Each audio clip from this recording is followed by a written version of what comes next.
I have played HSR since launch. It was one of my most anticipated games ever since I had the chance to play a new gacha game that I was hyped for from the very beginning. I remember scrolling to HSR's social media just to look at the characters with no knowledge on what they do. That motivation led me to create 5 accounts in version 1.0 with the sole purpose of getting every single character in Honkai style. It was my dream back then to attain every HSR character without spending a single dime. It was fun in the early stages where I was enthusiastic about logging into 5 different accounts every single day and doing stories so that each account will progress at a similar rate. The idea of every account having a pioneer character seemed really interesting to me, that made it unique when compared to other accounts.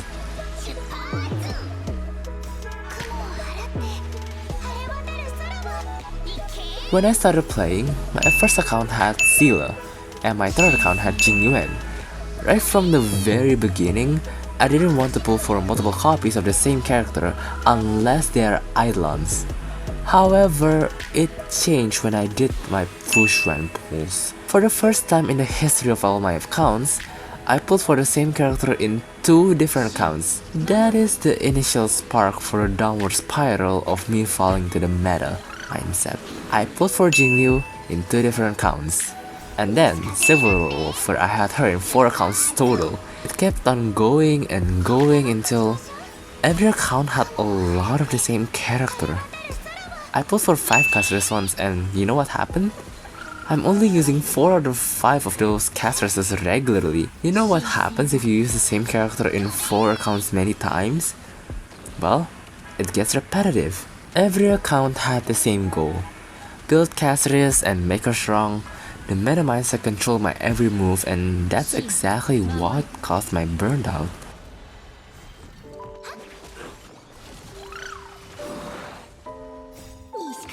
Ever since Finance Better, you've probably noticed a noticeable change. Not one made out of conscious effort, but an unknowing realization. I only pulled for 1 copy of Finon.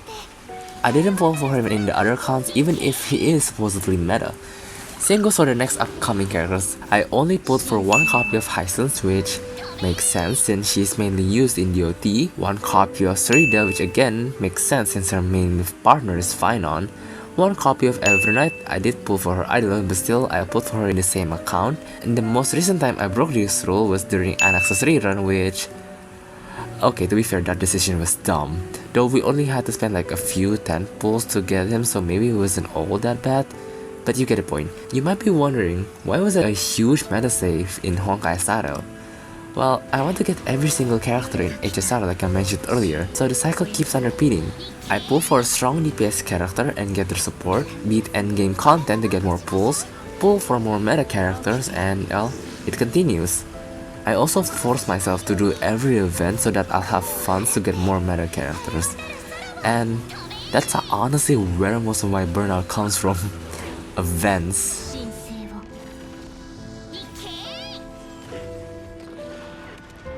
I know this might be an unpopular take, but events are honestly my biggest frustration with managing 6 accounts due to how repetitive it is.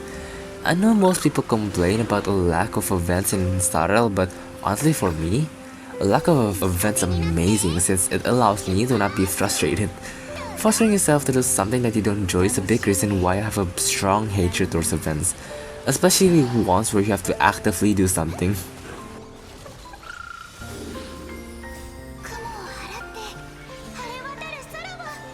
Like the title suggests, I'm making an important change, mainly to keep my sanity intact.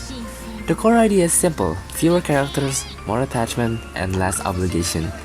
I'm fine with pulling for multiple supports as long as they are universally good. As for DPS characters, I'll limit myself to only 1 unique DPS in each account, so no more situations like the 5 casters. This way, hopefully I can hyper invest in a DPS with eidolons and use them for a longer period of time, even if they are not in the meta at that point. As for events, I won't force myself to do them unless they are outdoorable. I'll also put less care into in-game content as a whole since I'm not focusing on the meta.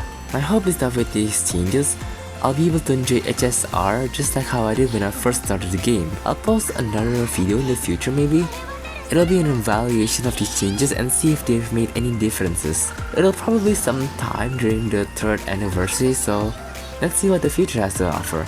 At the end of the day, I realized I wasn't playing HSR for fun anymore.